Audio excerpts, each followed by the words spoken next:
Después de investigarlo todo cuidadosamente desde el principio, he decidido escribírtelo por su orden.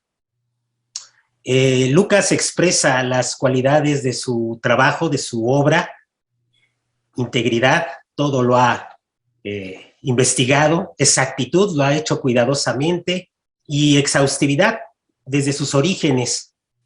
Tiene además una metodología, todo lo dará por su orden. Pareciera que nos estuviera invitando Lucas, ahora sí, a una biografía de Jesús. Pero veamos realmente qué es lo que nos presenta Lucas.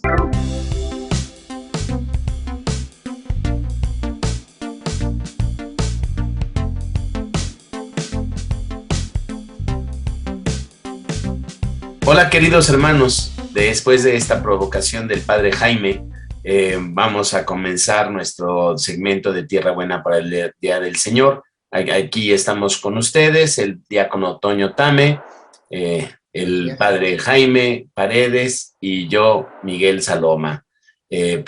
Jaime, estamos en tus manos. Muy bien. Bueno, vamos a iniciar llamémosle así, el Evangelio según San Lucas. Realmente el texto de este día está dividido en dos. Es la introducción del capítulo 1, 4 versículos. Después se saltará el capítulo 4. Ya vimos todos los textos de la infancia, y se salta el capítulo 4 ya en el inicio de su ministerio.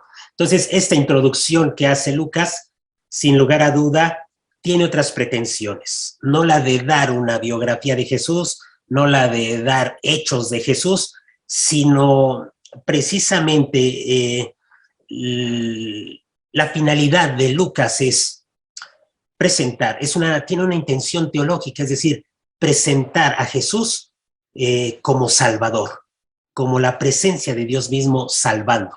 Entonces, todo este trabajo literario que hace Lucas es precisamente siguiendo toda una tradición de las comunidades, de las catequesis que ya tenían las comunidades cristianas, y que él se suma a esta línea de catequesis, y que pues ahora presentará a sus oyentes, a su comunidad, y bueno, por supuesto, este evangelio para todos nosotros. Entonces vamos a leer el texto y ya lo vamos a explicar.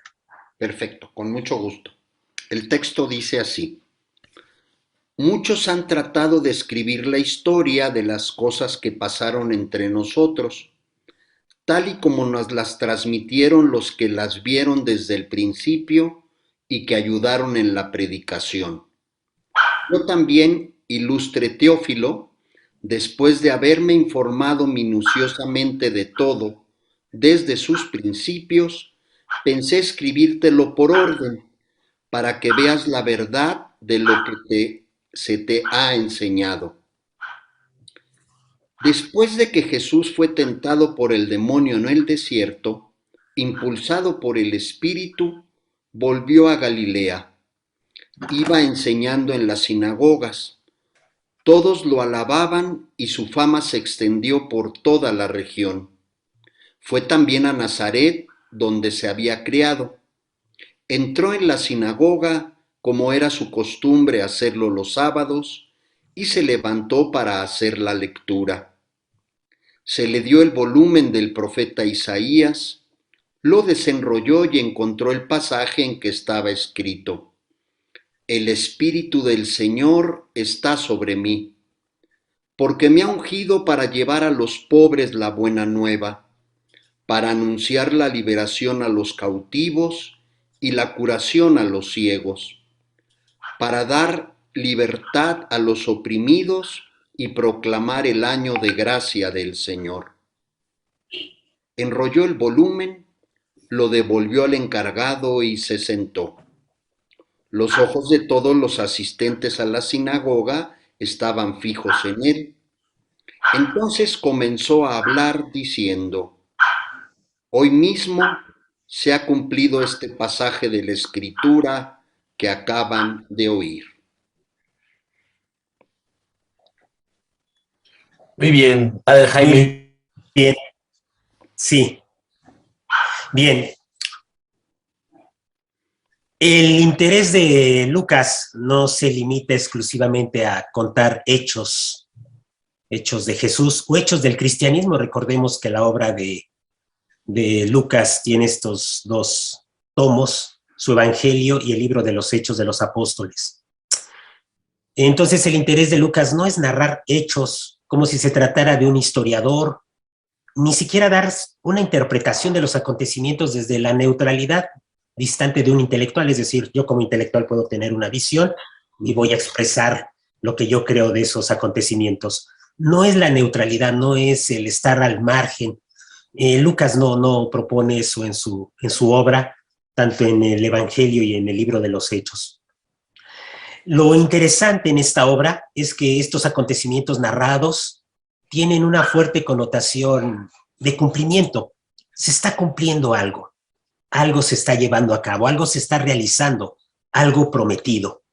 Y es el Dios que en el Antiguo Testamento ha prometido salvación, cercanía, presencia, y ahora se vive con toda plenitud.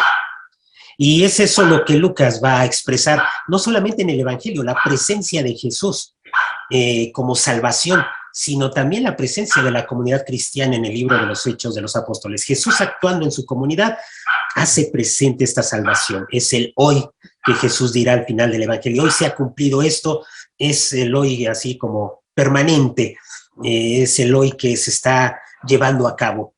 Entonces eso es lo que pretende Lucas, presentar el hoy de la salvación. Entonces llega Jesús, ya paso la introducción, estos primeros versículos del capítulo 1, y bueno, vemos ya en el capítulo 4, en los siguientes versículos, después de las tentaciones, Jesús llega a Nazaret. Y los estudiosos hablan de que sus palabras es como un sumario, un resumen. Bueno, antes de las palabras de Jesús, todo lo que va a hacer en la sinagoga es como el resumen de toda, la presentación de todo su ministerio.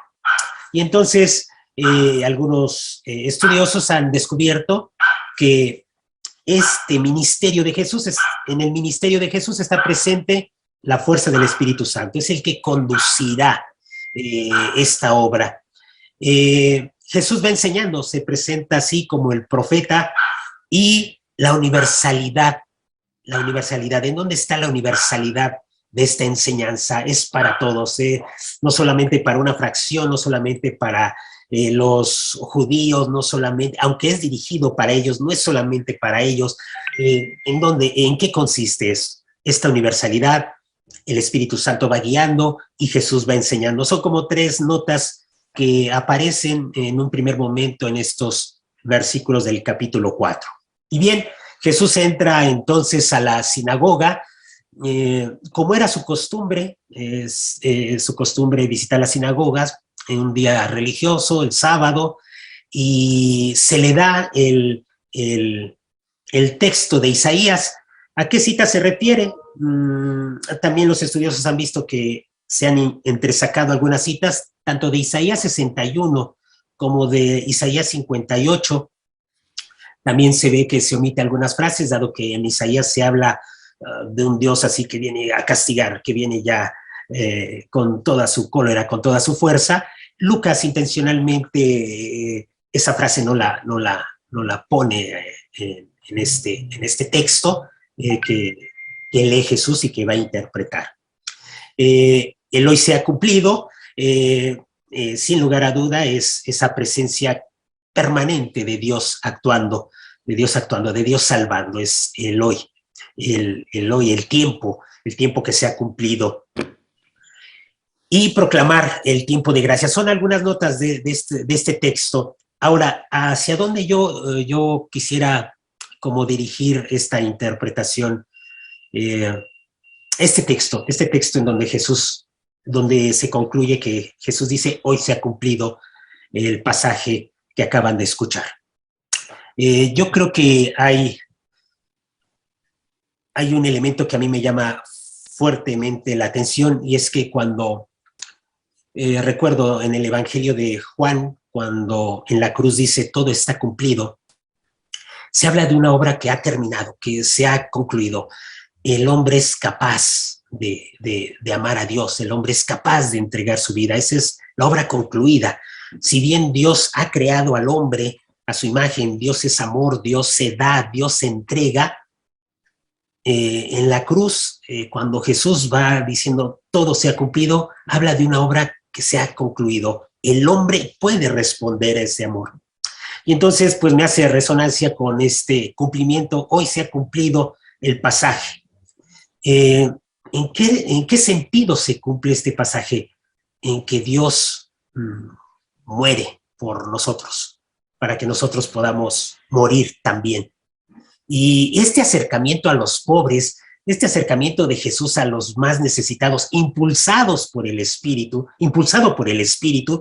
no es más que ir a la cruz, es ir muriendo, es ir al encuentro del dolor del hombre, del ciego, del oprimido, es ir al encuentro. El cumplimiento de, cuando Jesús dice, hoy se ha cumplido este pasaje, significa que se ha cumplido este momento en el que Dios da su vida por nosotros. ¿Para qué? Para que también el hombre pueda empezar a dar vida. Esta acción de Dios no queda solamente en él, sino que queda pues en todos nosotros también, se transmite.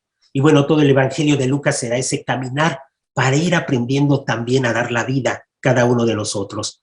El cumplimiento entonces, el hoy se ha cumplido, este pasaje que acaban de escuchar, pues significa que también nosotros podemos morir, también nosotros podemos salir al encuentro de los más necesitados, ya desde una perspectiva del amor, desde una perspectiva del espíritu. Solo a partir de ahí el hombre puede entonces empezar a amar. Y bueno, el otro detalle que me llama mucho la atención es la escucha. Esto que han oído, esta palabra que han escuchado se cumple, y es verdad. Nuestra fe nace de la escucha de la palabra. No podemos acceder a hacer el bien a los demás si antes no hemos escuchado la palabra en la comunidad, si antes no hemos escuchado la palabra que se nos proclama. No podríamos nosotros entonces decir, se ha cumplido también en mí la palabra. Tenemos que escucharla, tenemos que accesar a partir de la escucha de la palabra, y a partir de la escucha de la palabra, pues nuestras acciones se irán tornando en muerte, es decir, en ser capaces de dar la vida. Y ese es el cumplimiento del que pienso yo al que Jesús se refiere con este anuncio solemne, vamos a llamarlo así. Hoy se ha cumplido. ¿En qué consiste lo universal de todo esto?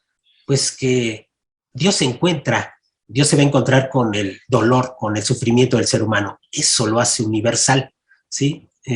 Lo universal es precisamente nuestro dolor, y es allí donde se encuentra Dios. Dios se hace presente precisamente en estas realidades, y es lo que pues, hace universal todo, ¿no? No es nada más que una doctrina, la crean todos como si fueran conceptos que hay que creer todos, y esos conceptos hay que meterlos a medio mundo para que sea universal el asunto. No, creo que la universalidad del Evangelio es el encuentro de Dios en el sufrimiento, y el hombre sufre así. Eso es lo universal, eso es para todos.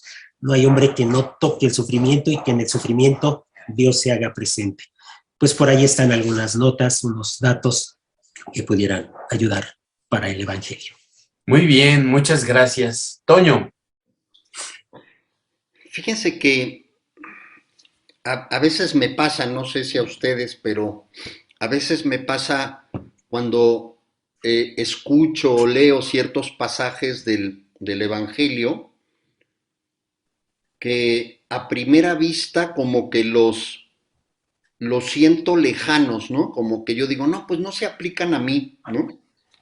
Y me refiero precisamente al texto que lee Jesús de Isaías, porque dice que el Señor lo ha ungido para llevar a los pobres la buena nueva, ¿no? Yo digo, yo no soy pobre, ¿no? Oye, y anunció la liberación a los cautivos, y yo digo, no, pues yo tampoco estoy cautivo, y no me curó porque yo no estoy ciego, ¿no? O, pues, me dio la libertad porque estaba oprimido, y yo digo, no, pues yo oprimido, pues no estoy, ¿no?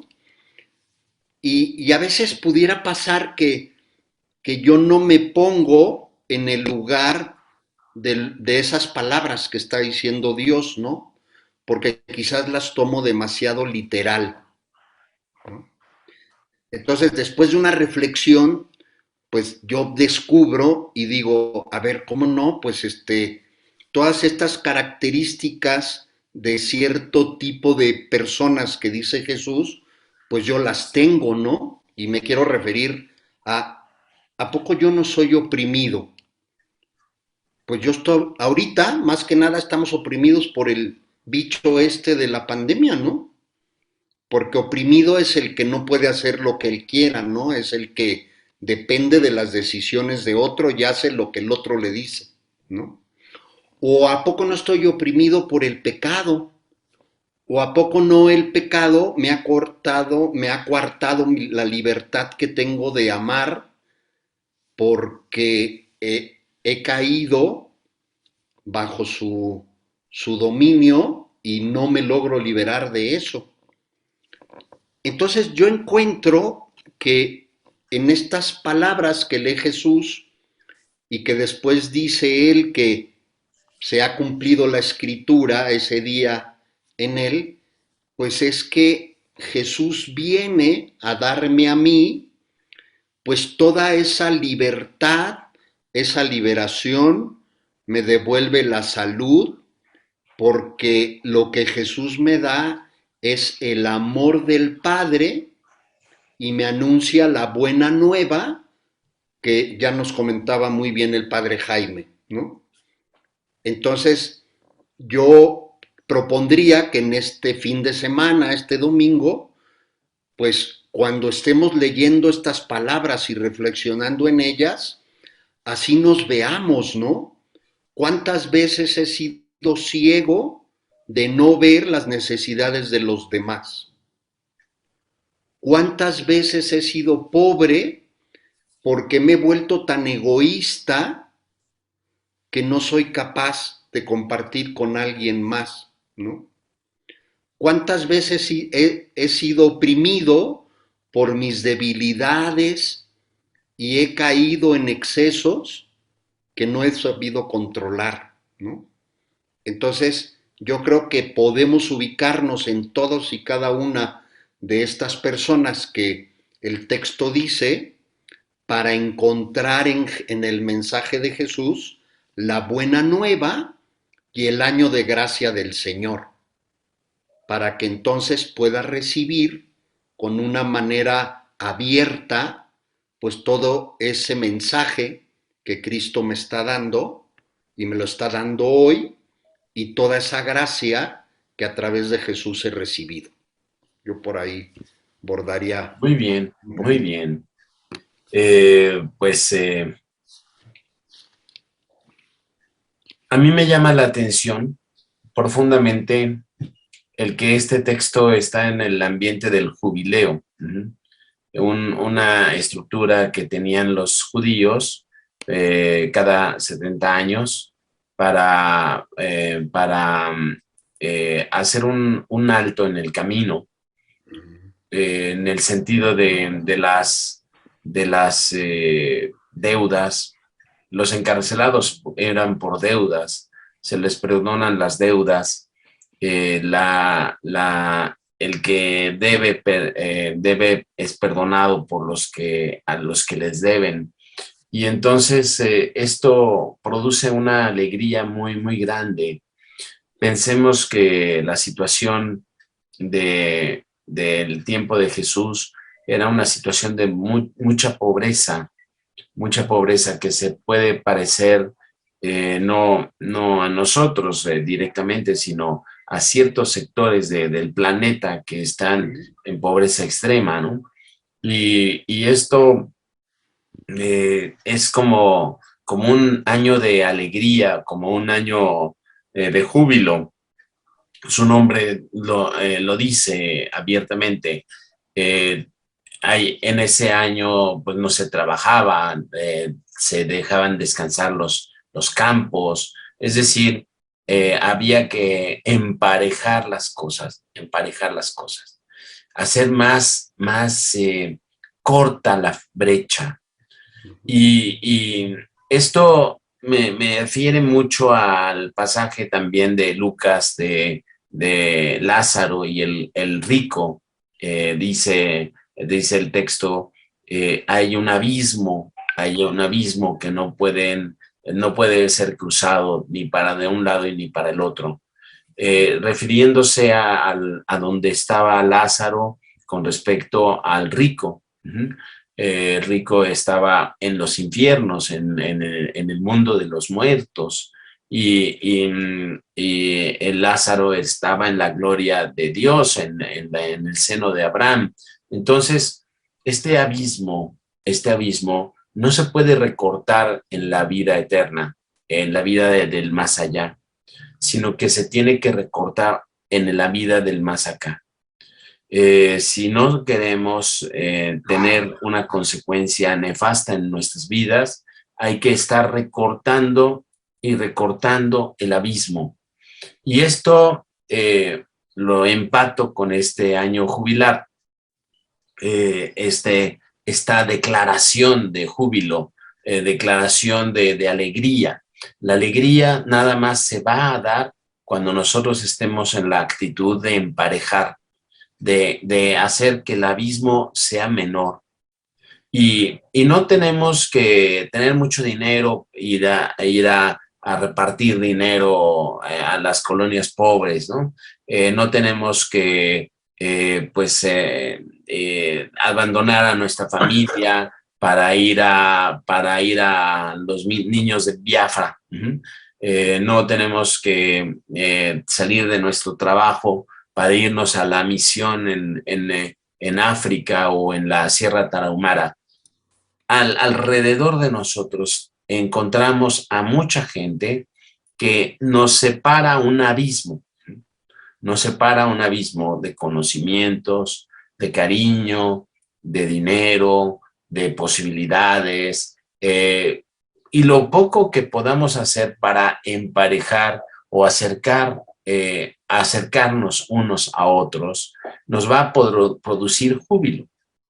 Esto es lo que yo interpreto que el Señor está queriendo decir. Si tú te acercas, vas a tener júbilo. Si tú emparejas el camino, vas a tener júbilo. Y la acción del Señor es venirnos a decir que no tenemos que luchar en la vida por salir adelante nosotros, sino tenemos que luchar en la vida por estar siendo más parejos, más parejos. No es que nosotros nos hagamos pobres, no es que vendamos todo y nos vamos a vivir abajo de un puente. No es eso, sino compartir lo que tenemos para hacer que los oprimidos y los pobres y los que están encarcelados y los que están encarcelados por sus deudas puedan salir de esto, puedan salir de la cárcel. Probablemente no nos deben dinero, probablemente nosotros los tenemos en la cárcel espiritual, ¿no? Espiritualmente, porque pues tenemos en la cárcel al hermano, mentalmente lo hemos condenado, mentalmente hemos condenado a nuestros vecinos, mentalmente hemos condenado a todos los que nos rodean, porque les encontramos todos los errores del mundo, todos los defectos del mundo. Y entonces es un año jubilar. Este año litúrgico tiene que ser un año jubilar en el sentido que estoy mencionando, acortar las brechas. Y esto es lo que Jesús ha venido a hacer con nosotros. Como bien dice Toño, nosotros nos lo tenemos que aplicar en primera persona. Yo soy el ciego, el pobre, el que debo, el que estoy en la cárcel, pero más allá, yo pienso que tenemos que reproducir en nuestra vida los sentimientos de Cristo, que hizo esto con otros, para que nosotros hagamos lo mismo con nuestros hermanos. Por ahí voy yo. Este es un texto de mucho júbilo, Y si nos damos cuenta, y ya termino con esto porque ya iba a terminar, pero discúlpenme el rollo, si nos damos cuenta, la iglesia se ha preocupado más por el culto, por los rezos, que por acortar estas distancias. Y nuestros hermanos queridos que están oyéndonos van poco a poco entendiendo por dónde vamos nosotros, jaloneando la espiritualidad hacia otro lado completamente distinto, que no es en vez de, sino además de los rezos, la liturgia, no pueden quedarse encerradas en sí mismas, sino que tenemos que tener la consecuencia de producir un año jubilar en nuestra vida. Eso es lo que Lucas me está diciendo ahí. Jaime. Pues bien, es un compromiso, sin lugar a duda, de la iglesia, de la comunidad. Cuando Lucas le habla a Teófilo, dice, te voy a dar la solidez de esta verdad, de lo que estás creyendo, pues se habla como de esta experiencia, ¿no? Esta experiencia de somos una comunidad y aquí en esta comunidad la solidez de lo que se nos enseña es precisamente esta experiencia de cercanía hacia los demás. Esto es lo que se tiene que estar enseñando, eso es lo que da solidez a la vivencia nuestra del Evangelio. Entonces, si es un compromiso cristiano, sin lugar a duda, pues lo lleva el Espíritu Santo, nos va conduciendo el Espíritu Santo entre tantas situaciones paradójicas, a veces contradictorias, sí nos va guiando el Espíritu Santo para hacer de nuestra comunidad cristiana, pues esto, una comunidad sólida desde esta experiencia real que es pues esta cercanía de la que hablaba el Padre Miguel. Muy bien, muy bien. Pepe Toño. Pues yo digo un comentario así final de mi parte es